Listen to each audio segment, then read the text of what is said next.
I was setting up so much stuff that I totally forgot to set up my sound correctly. But now I think it should be working. If it isn't working, please let me know. Let me turn me up a little bit more there. Please let me know if it's not working. And perfect. Ooh, I'm getting a chef's kiss. Thank you for letting me know, Cantor. Malk, welcome. Dex, thank you. Audio hype indeed. Thank you, Cantor and Bowser, for being here. Thank you so much for the host, Milk. Really appreciate it. So, as I was saying, when everybody could not hear me because I didn't have this set up right, this stream is probably going to be the most true to my name stream that I've done to this date, other than if I ever picked up actually making art. I know they're shifty because I'm looking at the chat. I'm going to try to look at the camera so that I am, personable, and I show that I, actually care about my audience, So actually, can I do that? I think I can do that. Oh, great. Okay, cool. So I'm putting chat right underneath my camera. Cyberpunk is bae. Okay, so this is a genre that is very, very near and dear to my heart. Cyberpunk. And actually, maybe I should turn my body a little bit here. Okay, there you go. So I'm looking at the camera when I talk to you. Okay. I don't know, Cyberpunk has been super influential on me as a person who enjoys media and art and video games and all kind of stuff. And I really think a viewing of... well, actually, let's just get started. Let's just do this thing. To start, I do want to talk about a film that's been very, really changed my life. When in junior high, I was staying at a neighbor's house and found I was house sitting. I was house sitting for a neighbor. And I found a VHS of Blade Runner. I think it was like one of those double VHS crammed together in a little cardboard box. Copies of Ridley Scott's Blade Runner. Oh my gosh, yes. Yes. You love Blade Runner 2, Milk? Yeah, well, that's why we're here. That is why we're all here, actually. Would we even have live streaming if it wasn't for Blade Runner? Have I ever read Do Androids Dream of Electric Sheep? I think I might have at one point. The short story, I think I have. But not in it's been a long time. Oh, you did in grad school? Okay. Oh, interesting. Okay. Are you gonna have to tell me about this grad program? I think you've told me about it. English, right? I think you did study. So you know how to turn a phrase or two, Dex. Milk says I'm a huge AI Android robot Cyberpunk fan, so I'm excited about this too. This is gonna be great. English, that's right. English MA. Oh man. Okay. Let's. All right. So. I'm not going to try to get too into the weeds because we have a lot of lore and a lot of art to look through. I do just kind of want to take a step back and just kind of experience it and look through it with you all because, I'm not an expert. I just know a little, but I'm a big fan of the genre and I really enjoy it. Blade Runner made a huge impression on me. And it has influenced all the art I've experienced since and the kind of films I like to watch and how I look at the world and everything. But to start, Blade Runner, influential film. Of course, there's a literary heritage that influenced Blade Runner 2, William Gibson's Neuromancer and all of that series. But I want to specifically focus on the visual language that is in Cyberpunk. And to do that, we should look at to start, we should look at, let me see here, see if I got this right. Okay, we need to look at Sid Mead's incredible design and concept art for Blade Runner. Very influential. Sid Mead's worked very closely with Ridley Scott on films like Alien and other things. And as you can see, it's a very there's some very strong design cues here, to the point where Sid Meier's design was so influential. He essentially, a lot of his work very much so dictated the tone of the film, the ideas in it, the lighting. And, you know, what's funny is this stuff is to the point where it's pretty derivative, you know? It's the rain-soaked streets at night, the Asian characters, you know, these neon signage with reflections. Art's lecture series, I love it. You'll see his work really influenced the look of that film. It's you know, especially like in the director's cut and certain versions of that film, you'll see there's such a sense of place that there are scenes where essentially there isn't much happening, and the camera is just sort of like moving and kind of dwelling in this world. So that's a very, very brief look at a very influential film. Hoi, Zana. Welcome. Art looking at art. Yes, it is art looking at art. I have tags of like digital art, traditional art, so I might have people jumping in here thinking I'm like making stuff. No, I'm appreciating. I'm an art appreciator most of all. And so that's what I'm doing now. So if you look at bios of Sid Meier, or art appreciators are very important. Yes, artists need patrons. Artists need people who appreciate their work, who very much understand the influence that they have and the voice that they have when they reflect what's going on in the world. Dex says, love art, I have an AA in art. That's awesome. I some background on me, I almost minored in art history, essentially. I took quite a few art history classes, cinema class, media studies and stuff.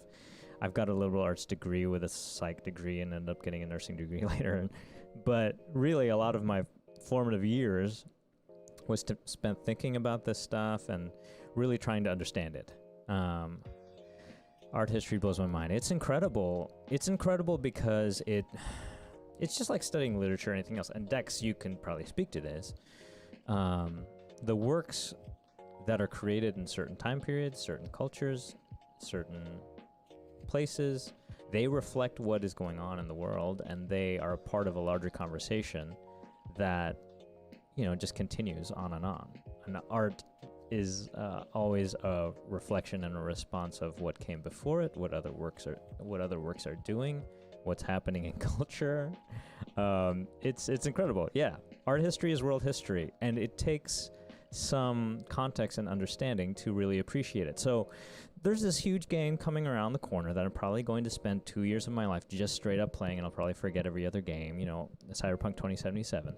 And before this game even releases and people dive into this world and it becomes something that people really get lost in, before that game begins to define what Cyberpunk is in people's minds for the next generation of people appreciating media, I think it's great to kind of frame a context for the visual language of Cyberpunk, because Cyberpunk is so visual. And just kind of give a little context before we dive into this lore book, because there's such a storied history, a varied history, and a lot of influences. And I do have some books off of my shelf that kind of reflect some of those things, and I did bring them here to this stream so we could take a look at those things. Milk says, I can't wait to watch you play it. I think your streams are going to be super interesting. I agree, watching this is perfect before the game. I am really, really looking forward. Oh, Dex, you've never heard of Cyberpunk 2077? It's you know, it looks interesting, you know? It's a little developer from Poland, actually. It's a weird name. It's like CD Projekt Red or something. I don't know where they got that from, but you know, they're making this cool little game called Cyberpunk 2077, and it seems interesting, you know? Yeah, I really want the world to know more about this game, because it's I don't think it gets enough press. I don't think people really know enough about it. So hence the stream. Yeah. But to go back to Sid Mead, you're hyped for my CP streams. Should be pretty spoiler free. Well, if you're gonna watch me stream the game, I mean, I'm gonna be streaming the game. Like, if you don't want to be spoiled, you shouldn't watch. But I've read that this lore book is not spoilerific, so it should be safe for people who want to play the game and really get into the story. So let's continue on. So Sid Mead, he credited as inspiration for his own Blade Runner work Metal Hurlant, the 1970s French comic book that brought attention even more deeply to the influential art of Mobius. Well, I'm getting on Xbox, so I should have a head start. That's true. That's true. So you'll be playing before me because I want to play it on Stadia because I might start a second character and want to play it in bed or something. We'll be quiet now, listen. No, it's all good. It's all good. I really enjoy the conversation, so yeah, feel free. Feel free to get in there and chat. This guy, talk about influence, right? Blade Runner as a film is influential in and of itself, enough, right? But this guy, Mobius, or better known as, well, let's look at the work, right? Let's look at this. What is this work by some artist, one named artist, Mobius, that influenced Blade Runner? All right, so this is from Open Culture, Metal Hurlant. So, it's about a guy flying on a pterodactyl, and you'll see, okay, I mean, all right, so it's kind of like an art magazine, kind of like all right, cool, whatever. But here we go.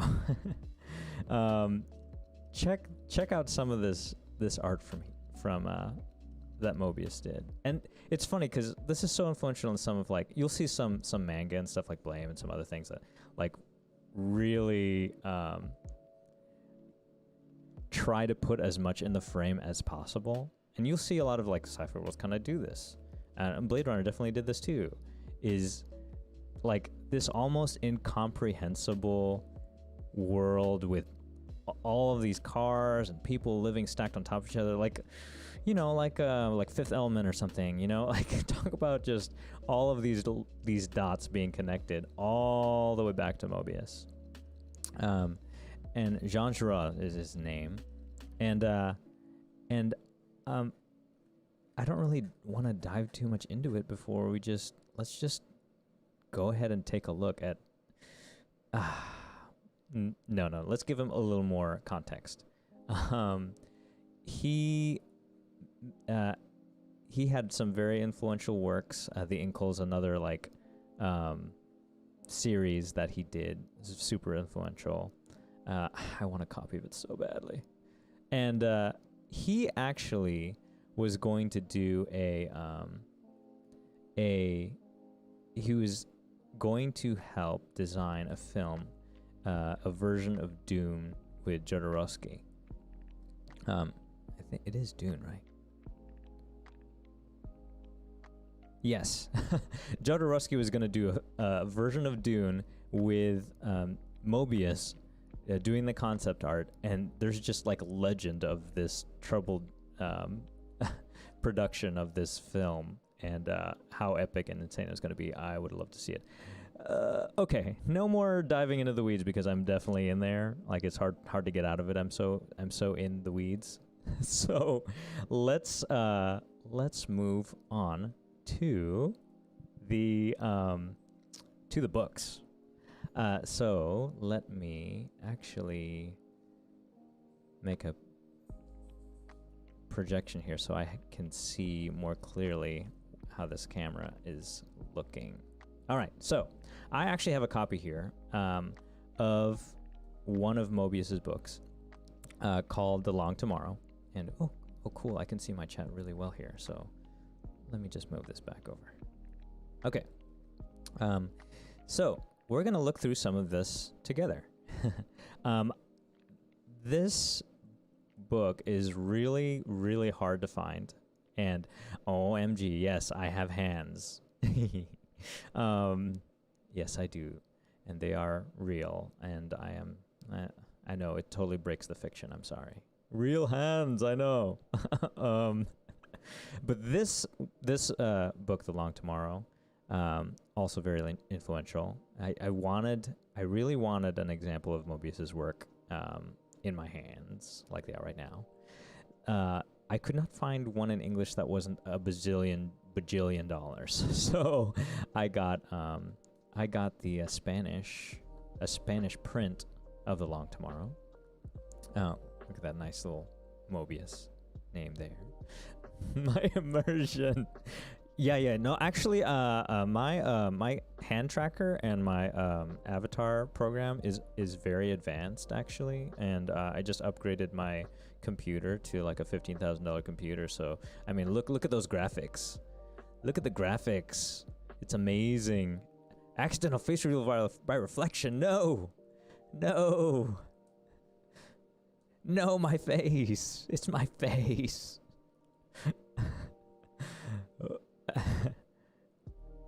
I know, so advanced, right? Advanced technology. Ooh. Wow, sound alert. I know.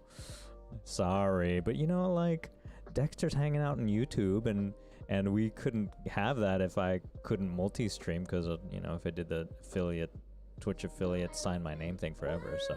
I know you're doing the wow alert, Momo. I know it's a good wow, but I'm just saying, like, it's too bad I don't have the sound alert. That's all I'm saying. Okay, Long Tomorrow. Now, Momo's saying I make her sound mean, but no. That's not what I mean at all. Oh. Okay, wait. I'm blocking my camera with the book. Anyway, yeah, this is actually the same art that we looked at before. The really dense city, and all the cars, and just people just stacked on top of each other. And this city, it's very interesting. It's actually like almost all underground. It's like in the crust of this planet here, and super, super deep. So mean. This has ruined my immersion. I'm sorry. Oh, thanks for the host, Neota. Appreciate ya. So yeah, you'll see, like, especially in this frame here, and I guess some background, like, I have a whole shelf of just graphic novels because I love this stuff. Like, I love this medium. I have all the Sandman series. I've got all of Fables. It's good. I've got pretty much all Craig Thompson's work. But, I don't know. This kind of stuff speaks to me. I enjoy it a lot. So you'll see, like, this whole frame here, just like the dominant frame in this panel, is like this city. It's all the city, right? And that's like a huge thanks for the host, Momo. That's like a huge element of Cyberpunk. It's always, and if you look at some of the opening shots of Blade Runner and like other films, I mean, even The Matrix, literally the title of the film is the setting that they're in. The setting is like a huge character in Cyberpunk, and it kind of dominates the genre a lot. The characters are just they're like caught up in their setting, and they can't sometimes literally can't escape their setting. They're sort of in that grind, you know, the grind to survive, just to make it day to day. So in a lot of ways, Cyberpunk is this like Spanish book hype. In a lot of ways, Cyberpunk is a look at maybe post-capitalism to an extreme. You know, whenever the sort of industry and the sort of capitalist corporate-run society that it would even take to create a giant city like this, you know, and the sort of what it does to the people who live inside of it. Cyberpunk is as much an examination of that as it is about the characters and the weird cool clothes and the flying cars and everything else. So that goes along with it. And So I don't want to dive into this too much, but really the first few pages give you a great idea of the influence of Mobius and on the cyberpunk genre. And so this is so cyberpunk right here. And you can see how it really influenced Mead and the art he made for Blade Runner. Okay, so now let's move on to the actual like cyberpunk lore stuff. Outsider, yeah. Welcome, and yeah, thanks again for the host. Let's go to the next book. We are going to... This is another lore book, quite a bit older one. This is Night City, and it is a source book for Cyberpunk 2020 by R. Talsorian Games. It's really incredible, actually. Outsider, you have this one? Oh my goodness. Yes, it is really great. As you see, I'm trying not to crease any of the pages here. So it's a city source book for Cyberpunk, and it's really neat. I mean, look at this guy. Look at this rocker boy, as you call it. He's got this guitar slung over his shoulder. He's got a gun pointing straight in front of him. He's got this cool stance with his trench coat and then his shades. Anyway, yeah, it's cool. So let's take a look. Let's go through here. Thanks for the host, Red Panda. So this lore book is really cool because it is in the setting of a data terminal with different like entries as if you were accessing a public access terminal in Night City. And each of the pages or sections of the lore book take you to different parts of the city and different ideas. And it is so 80s for real.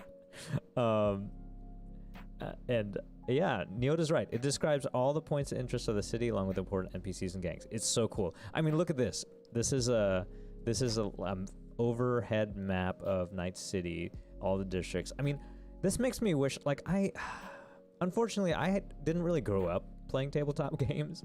Didn't really grow up doing that sort of thing, but I can imagine playing like a game of Cyberpunk 2020 would be so cool and so fun. Look at this, facts on file. And you've got logos here for some of like the airports. This is transit here. Had to install Twitch on your new iPad. Ooh, new iPad. Sweet. New iPad hype. Nice. I hope it looks good on your new iPad. I had to kind of rig this setup right now.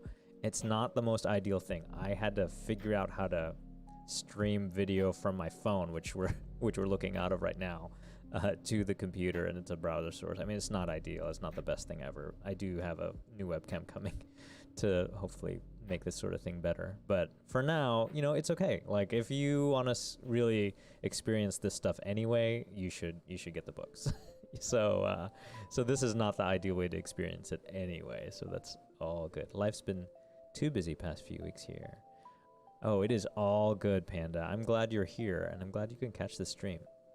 Okay, here's some more maps. California. Here's some breakdowns of the airport. What we're really interested in, though, is some of the design of this place, of this world. Lots of maps and other things. We've got some fake ads for stuff.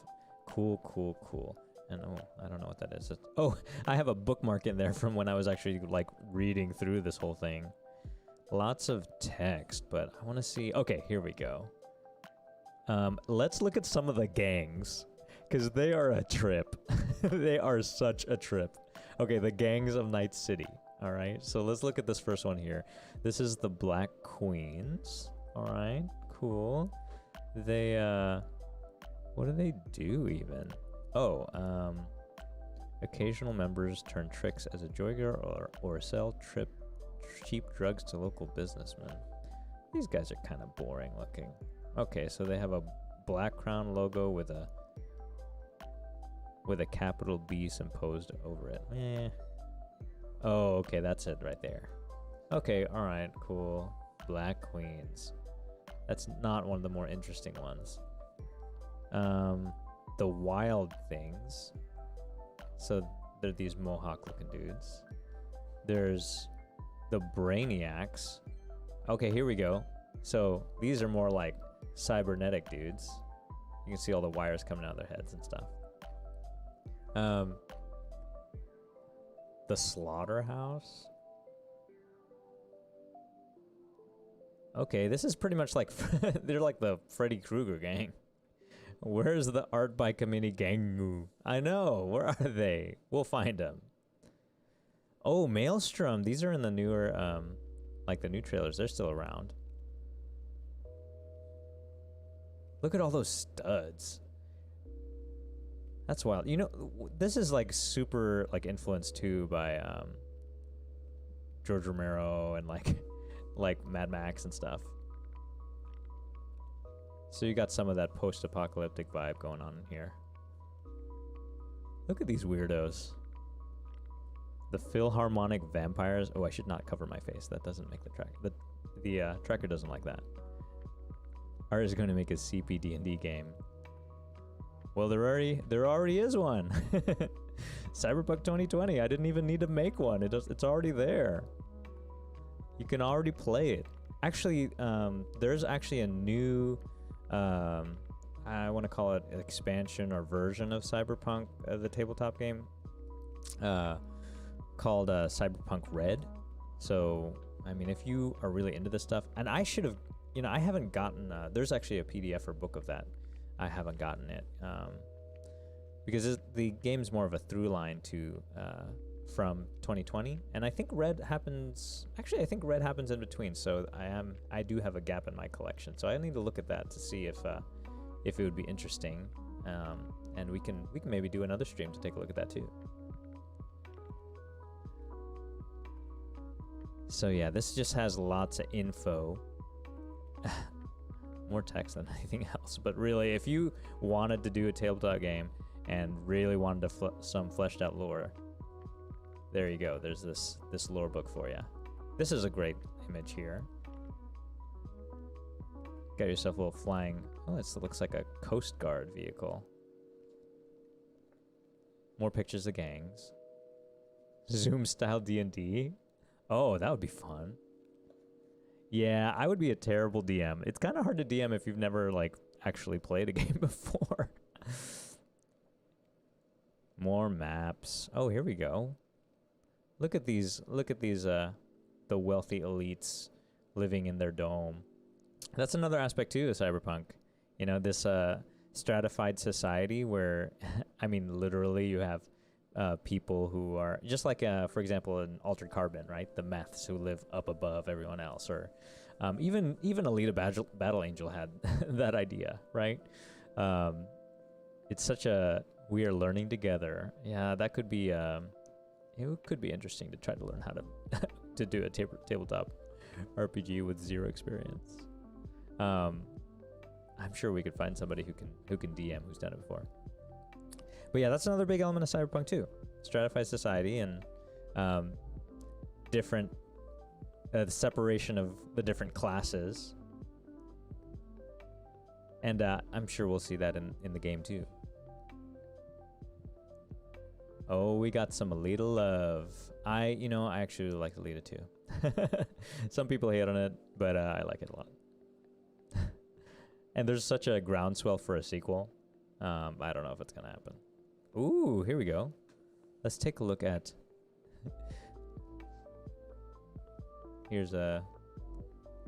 Let's go to the mall situation. That's like, okay, that's just like a mall, but also at the same time, wait, malls don't exist in our timeline anymore.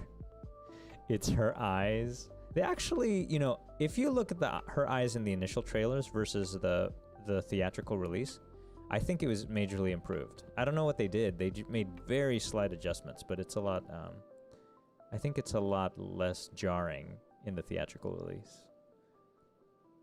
Here's a nice little, you know, this, I don't know why, for some reason this reminds me too of, oh my gosh, Westworld Season 3 is the most cyberpunk awesome thing ever. If you haven't watched it yet, I feel like the first two seasons are just build up to just such an epic season that is just so cyberpunk and so the best thing ever. I saw that movie like 5 times in theaters. Oh, awesome. It's very enjoyable film. And I really give major props to James Cameron and is it Robert Rodriguez who did that? Anyway, yeah. They really are masters of special effects, and I think they did a great job with it. It's a very, very vibrant, very alive character for one that's completely CG. You know, right up there with the golems of film. 4K UHD disc all day. Oh, I'm sure that looks so good. I'm sure that looks so good on disc. Okay, we got a casino here. I think we're running out of art to look at. Oh, cool. Look at these people. They're having so much fun just breaking shit. All right, let's get to the good stuff. And here it is. This is sold out on Amazon. I had pre-ordered this. You know, at one point, I really considered getting it and told myself, why would I want a $40 art book? And then my birthday came around in July, and I was like, you know what? I'm going to treat myself. I had to battle people for this thing. I did. COVID has killed my spontaneous Blu-ray and 4K buying. Oh, that's too bad. Man, I know you gotta enjoy browsing through actual physical media as long as you can, Panda. Like, you really need to, because, you know, $40 for art book is really good. Here's the other thing, Milk, which is insane. All right, and it's not just an art book; it's a lore book too, of course. This thing is 200 pages. It's 200 freaking pages for $40. Like, that's a steal. Like, if you like Cyberpunk, if you're into this game, if you're going to be into this game, like, this is amazing. It's awesome. I'm so happy to have this on my shelf. It's gonna, oh, look at that yellow binding. Oh, it's so good. And this art, I remember seeing this concept art that they were releasing of, like, the different you know, the different kind of modes you can live in, as far as, like, living that nomad life, or, you know, whatever it is, the different aesthetics. Oh, these are definitely more like the corpos, you know. These people are just, like, too cool for school right here. Oh, these people are freaking rad too. Look at that. Ah, oh, so cool. Love it. Where's that CP gaming chair? I know, right? Omega or whoever it is didn't give me one. I would totally, like, have my avatar sit in one of those chairs. It would be cool. Yeah. Where are those sponsors? Come give me a chair. Anyway, let's let's read the back. The world of Cyberpunk 2077. Always take it to the edge. It's a cyberpunk way. An insightful, captivatingly designed, full cover hardcover, yes, that transports readers to futuristic megalopolis of Night City, the epicenter of the vibrant new action RPG from CD Projekt Red. And, you know, there's some bullet points there, but let's do it. Let us dive into it. Apple Watch, Cyber Apple. Well, it's actually an Android watch, so it's, like, super, I think it was, I don't know, it's just a super cheap Android watch. Don't get too excited. But it works, and I like it a lot, and the battery lasts for, like, weeks, so. Why am I struggling with this? I should have been more prepared. Ooh. Yeah, it does look like one, though. It has, like, the same shape. But yeah, I like it. I like that I get to have that Apple Watch look without paying, like, I don't know, however many hundreds of dollars it is. And it does everything I need it to.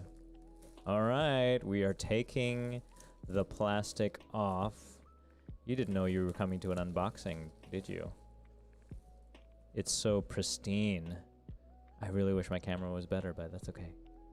Oh, if you're looking on the phone, you probably have the best experience. It's probably the clearest look there. We'll take off this piece of paper. I don't know if I'll save it or not. Oh, here we go. Oh, there's some embossed lettering here. I don't know if you can really see that, but it's raised a little bit. Oh, that's a nice touch. That is nice.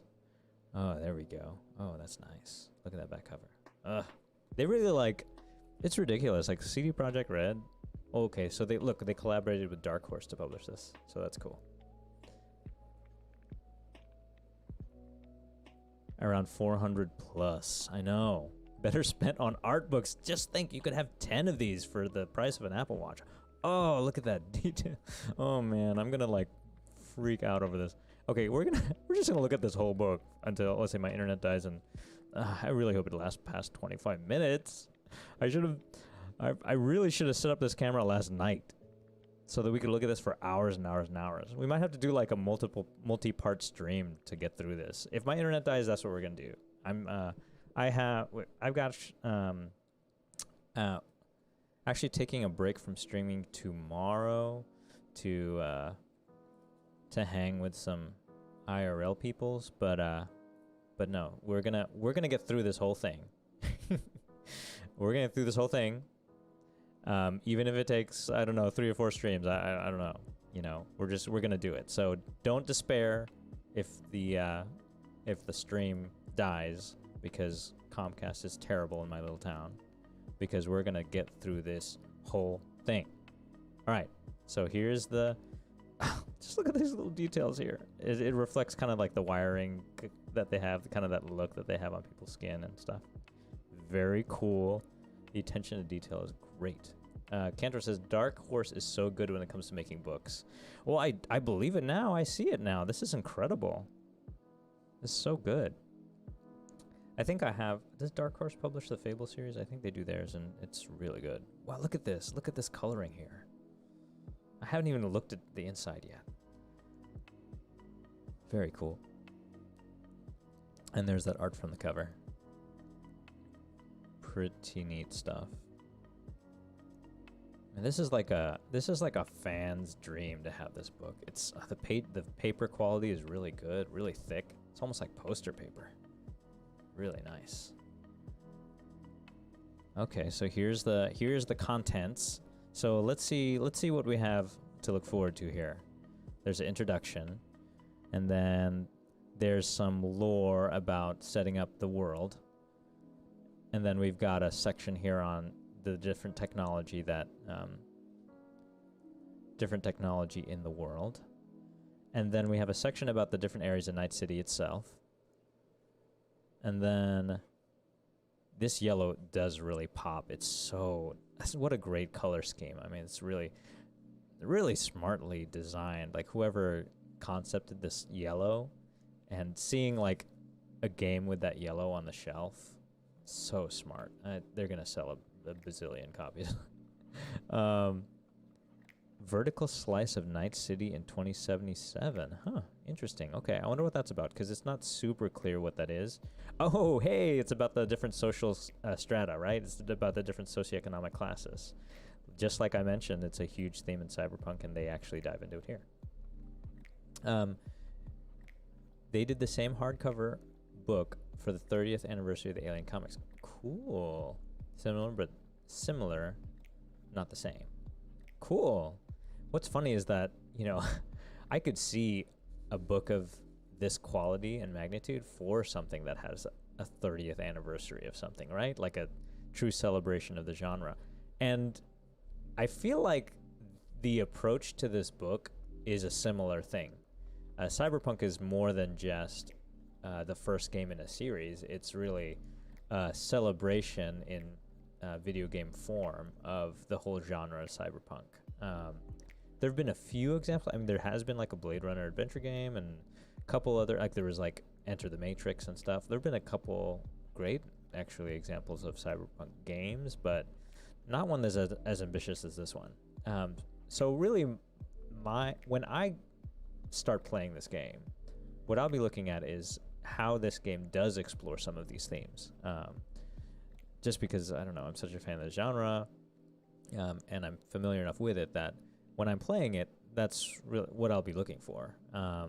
And seeing how much love and attention CD Projekt Red has for the details, I expect to see a lot of that. So I'm super excited. It'll be really great to see. What else? We've got Law and Disorder. So we've got, I guess, the different, talking about the gangs and law enforcement, nomads. So the different groups of people that are at odds.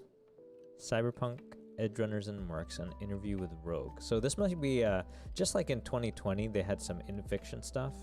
So this could be maybe an in-fiction interview with a character. I don't know. Not sure. All right, so we've got a big introduction here. And there's a nice little spread here of part of Night City. And I actually... here, let's go to the just chatting real fast. This introductory spread is the same as this artwork that CD Projekt Red used in, I think, one of the E3s where they did a presentation. So behind me. And they had this running in the background, and I was like, oh, that is so cool. I need to find that thing, and I actually found it. And so I had to have it as my desktop background. So there it is. Oh, it's so cool. Let's go back. So there's that view of Night City. Very cool. Got the flying cars and the neon signs, and it's neat that quite a bit of the gameplay that they've shown so far takes place during the day too, so you get to see it at all hours of the day. So pretty, right? Oh, it's gorgeous. The modern world. So this is talking about all the, I guess, everything that's led up to this point. So really, I'm going to start doing some bedtime reading and getting through all this. Look at that art. Damn. I know. So good. This is what's funny is this is like a gross slummy part of town, but it's still like, yeah, really well done. I love concept art, y'all. It's really neat to look at.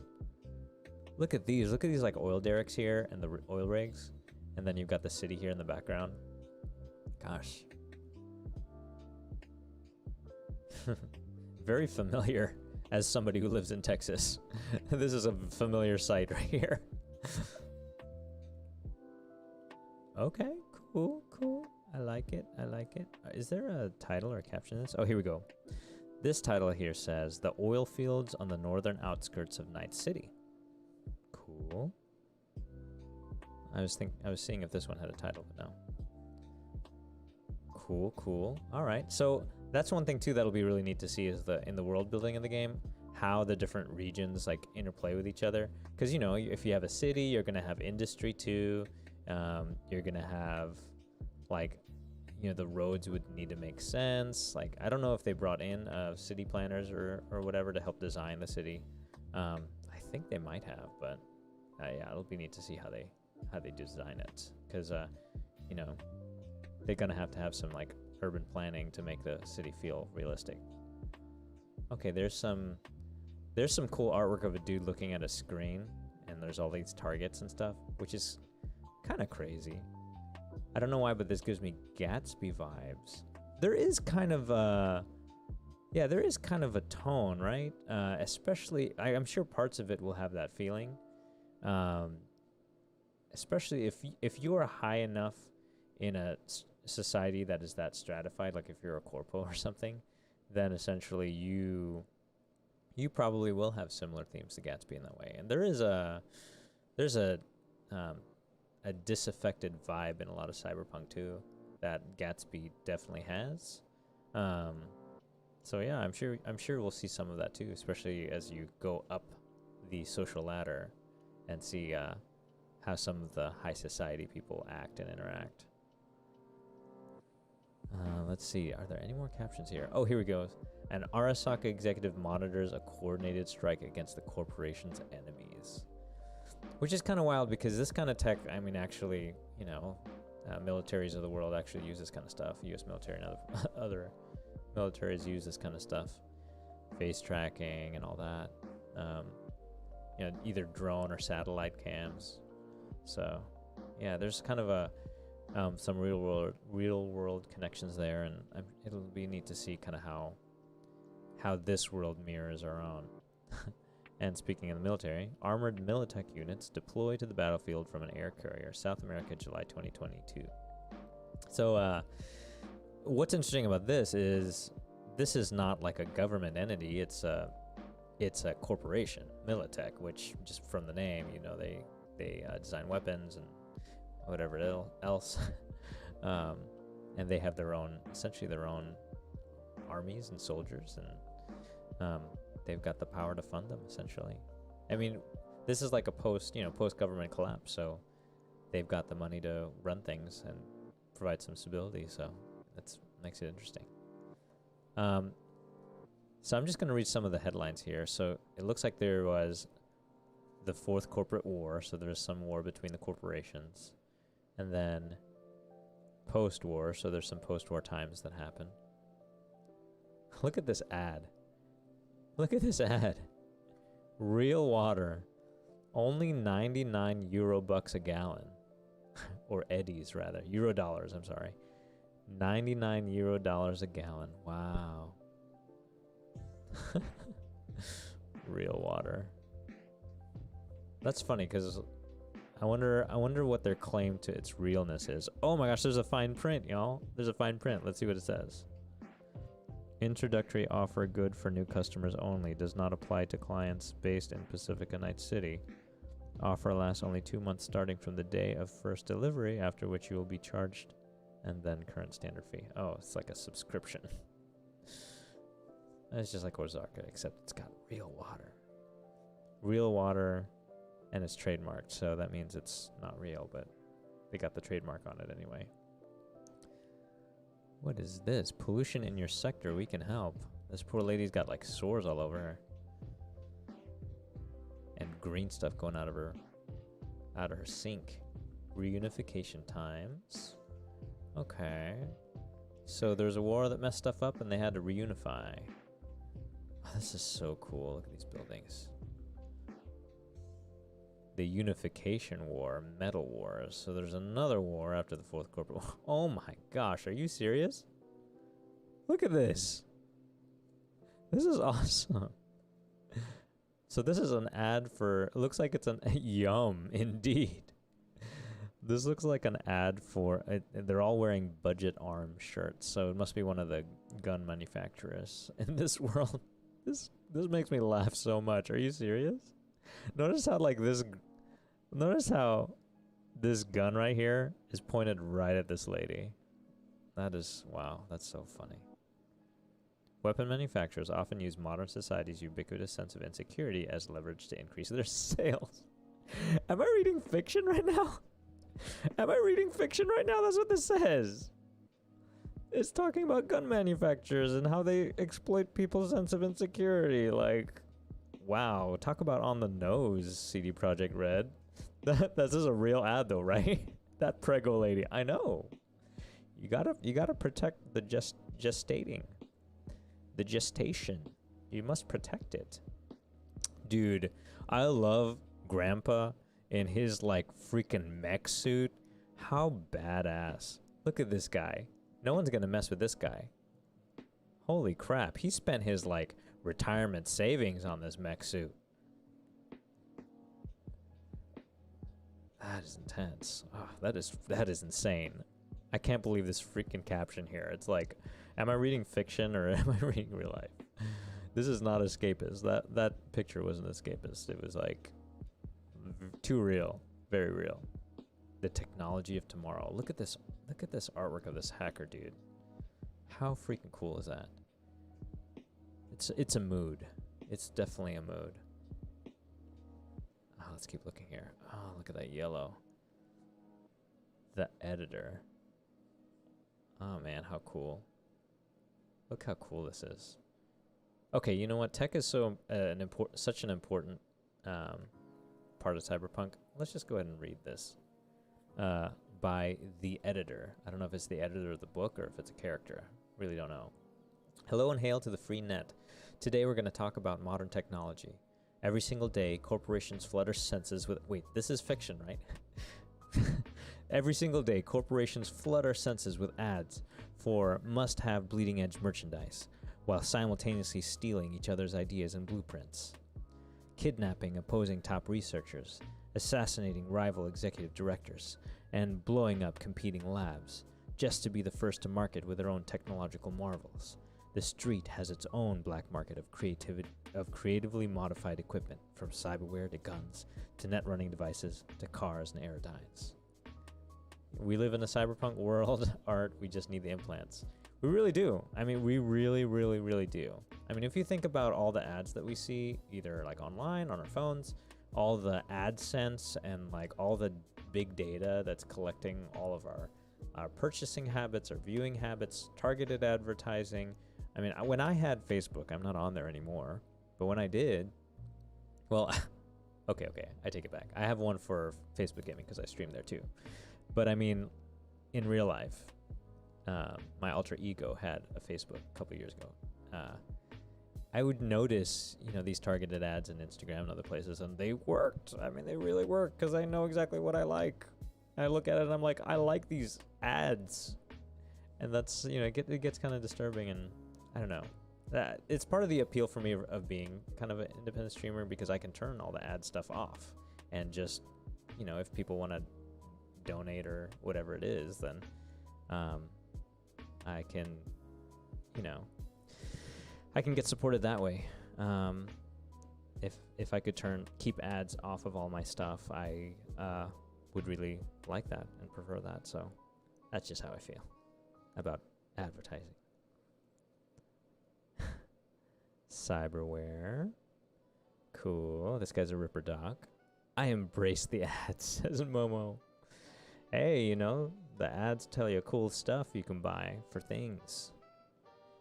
Look at this ad. Body without limits. This lady is all chromed out. Look at that.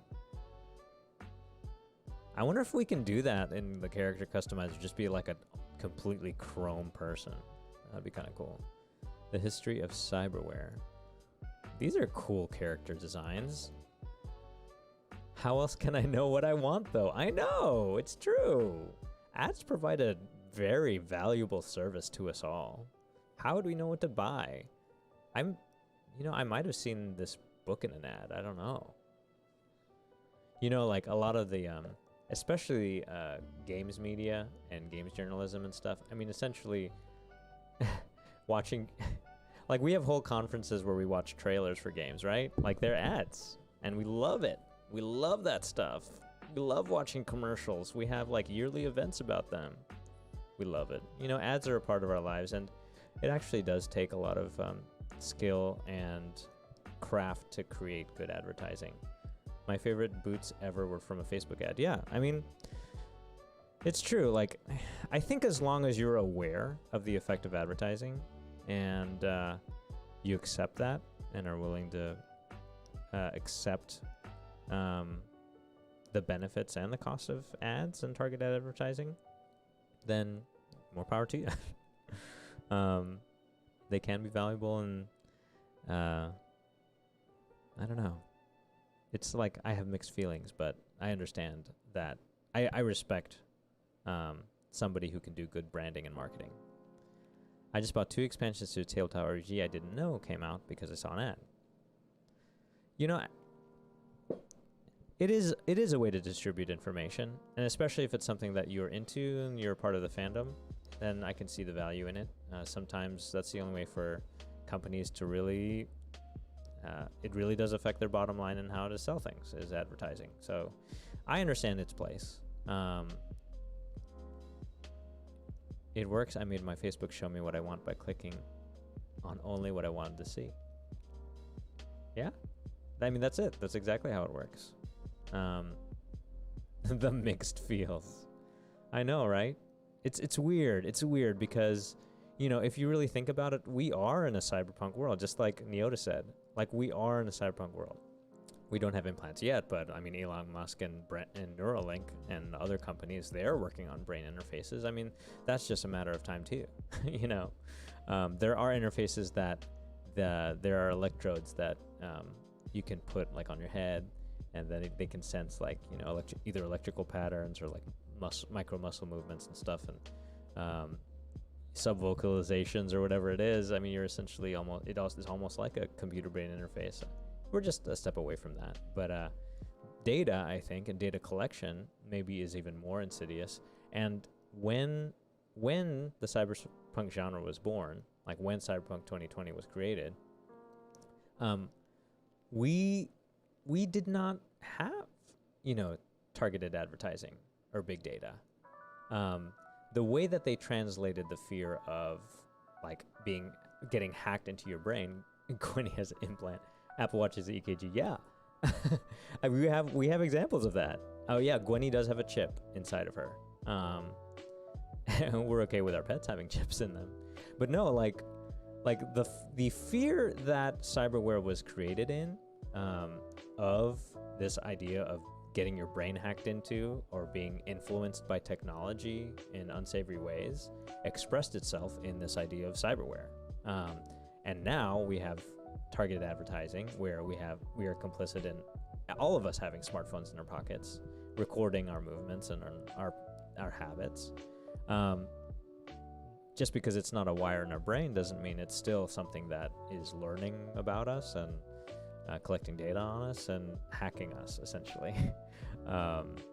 So yeah, I think there's some actually great documentaries about that, but about big data and tracking and what it does.